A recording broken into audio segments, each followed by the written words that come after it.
This is the Transparency Podcast Show. Development, but in the beginning of the journey, those are so important because really all that does for you is allows you to understand more of the space, allow you to understand more of your feelings, your thoughts, and really just kind of grasp that material with trying to apply it to yourself to understand yourself and like what you want for your life. But you get so far in that journey because with all of that, you're learning all of these things, but really what those things are doing, yes, you are learning about yourself and you are making progress, but you get to a point where you kind of are like, well, what's next? Like, how do I keep growing? Because all of those things that you've been doing were really just distractions from you that you could have been spending time on, like an internal transformation, because you created an awareness of things. But with the awareness and no action, there is no integration into a new way of being. And that's like, so all of those things are important in the beginning to really understand. And then that second phase is like, okay, now it's time to invest into myself with a coach and your whole life will change. And I don't say that because I'm a coach. I say it because Yes. I've had the experience before. It's freaking incredible.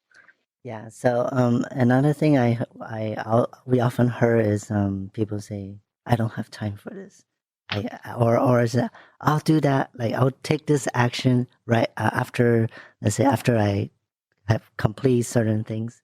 You know, when I done X, I'll do Y. You heard of that all the time too.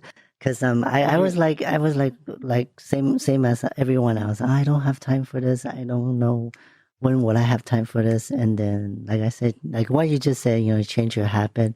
You know, you kind of set a time block. Oh, this 6 to 7, I'll do this. And then at first it's hard, especially I force myself to wake up like 5:30 to go to the gym. That's really hard at first. So you think time blocking, time management is also one of the important core of improvement, self-improvement? Yes, I do. And I do believe that structure and planning and all of that stuff is really important in the beginning of your journey to get into the habit and understand what you're doing, kind of test it out, what works for you, what maybe you don't like so much, you know, kind of trial and error, like with that planning, having that strategy in place.